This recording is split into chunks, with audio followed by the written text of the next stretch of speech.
Next up, we have Long Live the New Fresh by Danimal Canon, featured in Just Shapes and Beats is my understanding. Once again, everybody, this is a Basterd's LFA, a layman-friendly analysis. I'm a professionally trained musician, a composer, and my objective here is to explain things in a way so that you don't have to be one to understand what is happening here musically. So, if you like the sound of that, make sure you're following the channel, subscribe to the channel, whatever term you want to use, like the video, share the video, leave a comment, turn on notifications, become a member. Once again, at the time of recording this, we recently passed 4,000 subscribers on YouTube. Thank you so much for that. I do not take this for granted. I am grateful every single day that we get to do this. It's so much fun. Challenge for this year, if we somehow make it to 10,000 subscribers before Christmas of this year of 2025, I will fully produce, voice act, and make an audiobook of any fan fiction that the community picks. One fan fiction, whatever you all want, you pick it. It has to be legit though. No account duping, no botting, nothing like that. It has to be legit. It has to be organic. So there you go. That's your challenge. And members on YouTube get early access to the videos. So if you have a paid membership on YouTube, you get early access. By that I mean I schedule the videos for the week on Saturdays, and if you are a paid member, you get to see all of them. You get access to all of them on Saturday, starting Saturdays. So consider that. Two disclaimers. Number one, this is my first time hearing this track, so I will be pausing a lot, and I will be speaking a lot, as I will be explaining things and pointing things out as I hear them or as I realize them. So there's no point in you coming to my comment section being like, oh, you're pausing too much, you're speaking too much. I just told you that is precisely what I'm gonna do. And number two, this is recorded on a single take, live on stream. I have stumbled upon my words in the past. I will do it again. Whatever happens, happens. With that being said, let's do this. Long live the new fresh. Let's see where this goes.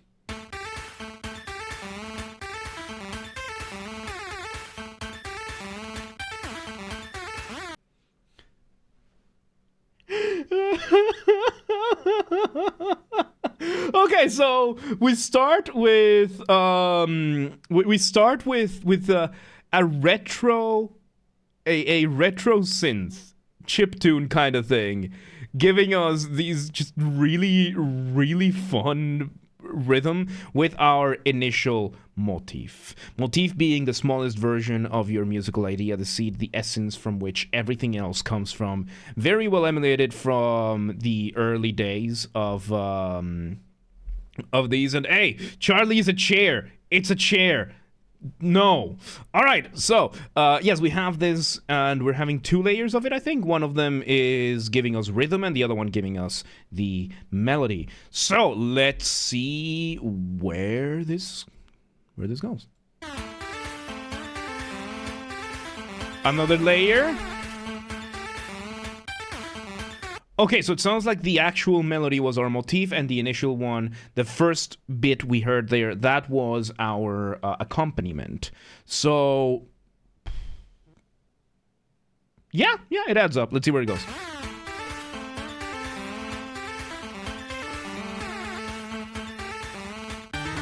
Let's see. Oh, very cool. That we had that moment, that quick moment with the bassy line. Like, oh my god, this is awesome. So now we bring in our first hit of a kick drum, of a bass drum, and this one is a contemporary one. So it sounds digital still, but it sounds like more of our day and age. So, oh yeah, this is awesome. This is from 7 years ago. Yeah, look at that. This is from 7 years ago. Yes, understand that a lot of things came out like 7, 10, 15, 20, 30 years ago. The passage of time is endless and relentless. So, it's just, it goes. I would continue, but I don't want to get existential. Let's continue.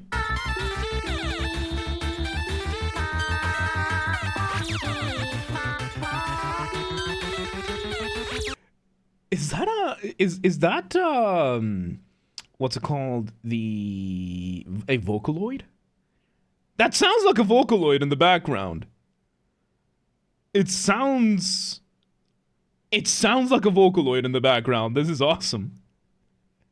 Oh my god, this is...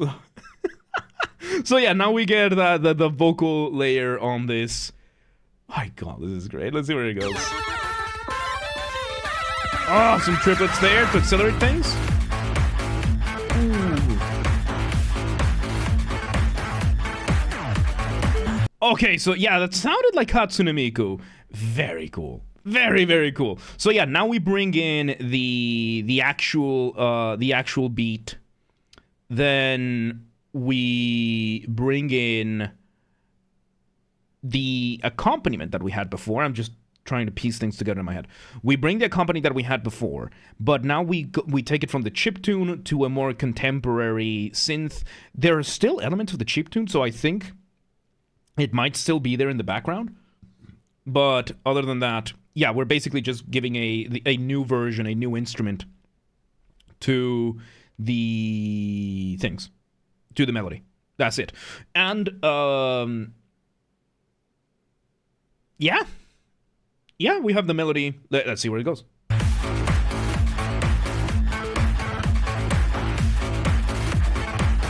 Oh, I love the glitchiness of it. There's the...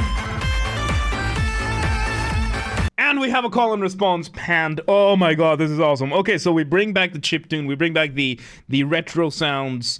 Man, this sound like this. The sounds are very rough, and at the same time, they sound just right. This is really cool. So let's bring the concept of panning. So when it comes to audio, we have the concept of panning, because panning exists in other mediums as well. But when it comes to audio, it is prioritizing one speaker over the other. Nowadays, contemporary times, we use stereo. Stereo is our standard for the overwhelming majority of sound systems nowadays. It used to be mono, but now it's stereo. Mono means that there's one single track. Stereo means that there's two. And the way stereo is divided is into left and right, because, you know, human beings, or most creatures for that matter, left ear, right ear. That's what we have. Most of us have it functioning like that. So you have left speaker, right speaker. You have you over here, all happy, deformed, and bald, therefore evil. So we have the left ear, right ear, and the stereo. The way it's going to work is that whatever you're hearing, like this track right now we're hearing, Long Live the New Fresh, this is being played by two separate audio tracks. One for the right ear, one for the left ear, and they just happen to play in conjunction with both together, that they make a single piece of music. That's how it's programmed. And the way panning works is when you prioritize one ear over the other. So how does this work? Let's say we have a guitar track. If both left ear and right ear have the guitar track at full volume, it's going to sound from the front. The more you lower the volume on one ear, the further to the other side you are gonna see the further to the other side is gonna sound. So right now we have very fun melodies going with what is called call and response. So we have the first part of the melody being on the right ear. It plays out, and once it finishes playing, it goes, the left ear responds immediately. So it's fun. This is just fun. Let's see where it goes. Oh, and there are a couple moments where they both play together. Beautiful melody, really fun melody. Oh, now they're playing together. They're playing together now. Hell yeah. We repeat the whole thing because it was pretty good. Let's do it again. Ooh. Little bit of a break there. Very nice.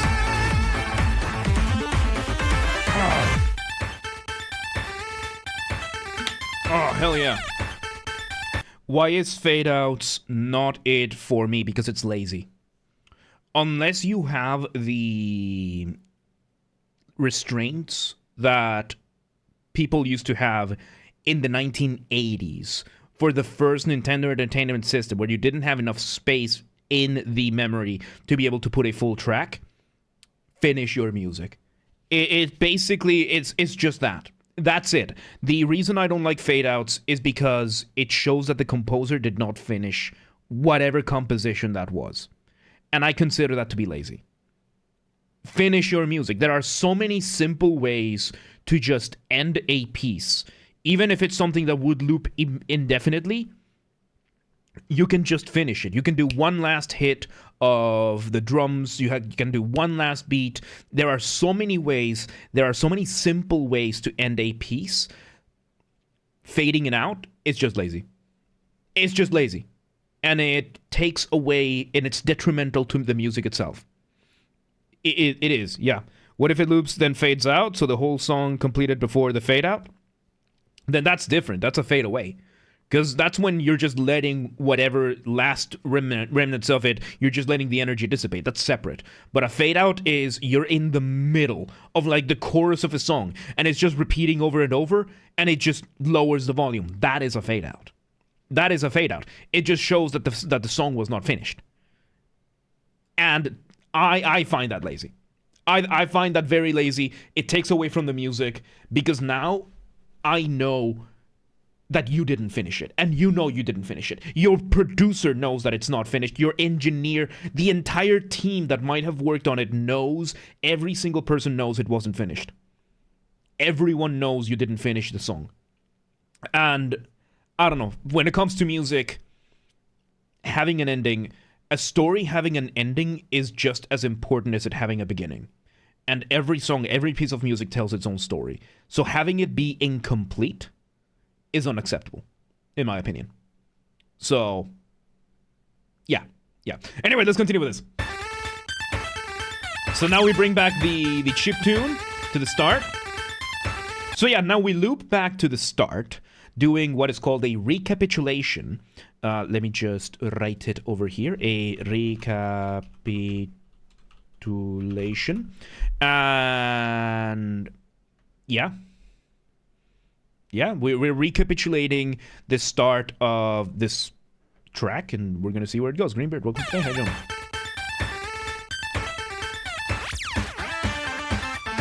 What if a song fades in at the start and fades out in the end? Then that's even worse. That's even worse, because it means you didn't start or finish the music. Unless it's done for like artistic purposes, then I have heard pieces and songs that have that, but in general, I find it to be the exception and not the rule. So, yeah, let's see. Let me go back a couple of seconds.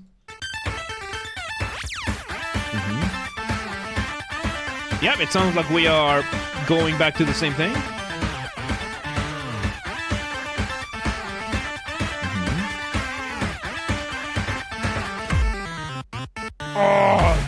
So yeah, a slight variation of that intro, and now we go for a heavier, more syncopated, more rhythmically heavy, bass heavy version of this. Man, this is really cool. I know you them all today. How you doing?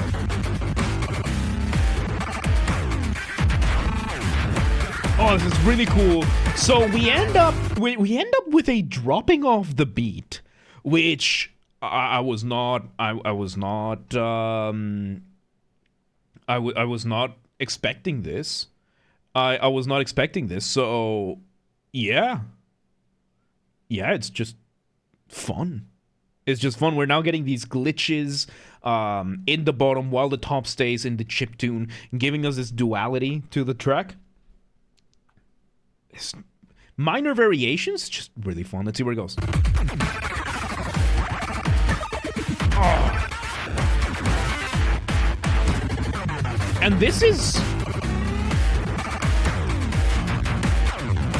this is more akin to metal and metalcore and deathcore than it is to electronic beat, which means this is more akin to a metal breakdown than it is to an electronic beat drop, which, as you can hear right now, this is more on the bass drum. Like, the point of a breakdown is that you're going to have a specific rhythm, and the bass drum is going to be just locked in, completely just synchronized with whatever rhythm the chords are doing, which is what we're getting over here. wasn't expecting this from a chiptune. And yes, Leonard, yes. Let's see this. Here's Cliff, welcome today. How you doing?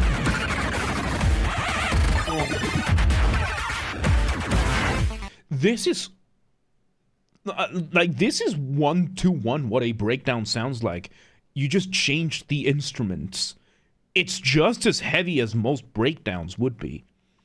Like this is something you would hear from bands like Suicide Silence or bands like that. Like they are all about the breakdown, like Whitechapel and these guys. But you changed the instruments to this really cool chiptune drum and bass combination. It's just really cool, and it's missing the growling as well. But that's besides the point. Let's just see where it goes. There's the accompaniment again.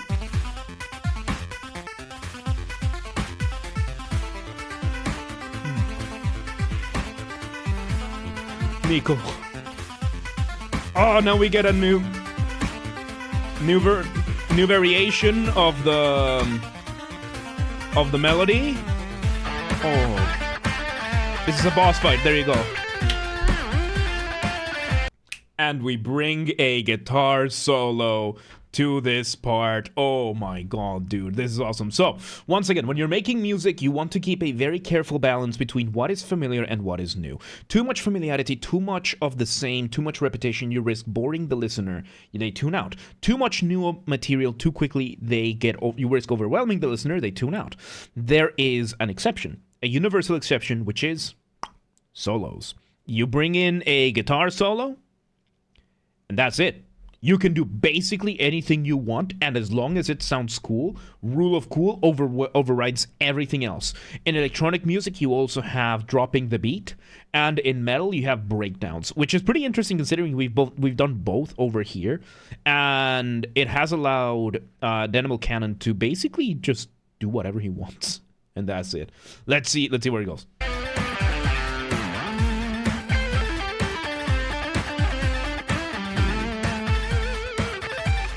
Oh, shred that solo, man. Hell yeah.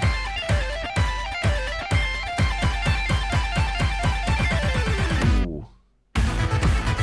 And we engage in one of the most devastatingly effective, most incredible things that a musician, one of the most devastating tools a musician has access to: silence. We just push just that bit more, and it just builds so much. Oh, it doesn't. Also, welcome to the Mosh Pit. Thank you for the follow. Welcome today. How you doing? All right, let's see. Nico, keep that to private. Ooh. Ooh. Yes, I'm gonna praise silence. Yes, we bring back the. Oh, the arpeggios, dude. The arpeggios. Oh my god. Oh.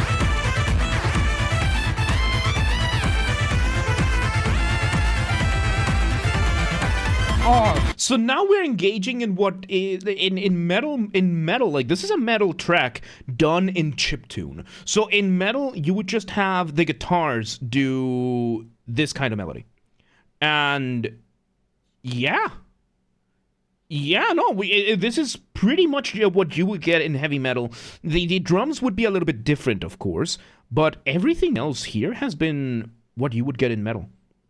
Like, this is a metal track disguised as electronic music. This is really cool, dude. This is really cool. Really, really cool. Let's see where it goes. And there's Hatsune Miku. Hell yeah, Arisu, thank you.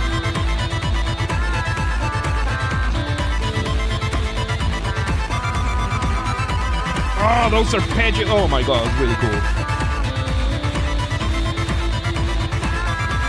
Yeah, it's heavy metal as a chiptune, yeah.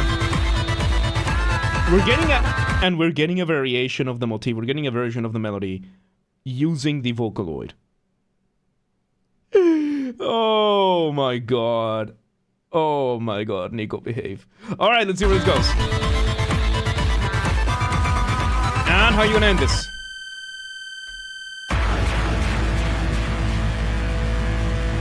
Oh my god, and you end it that way. We do one last high note, it comes crashing down, and it ends.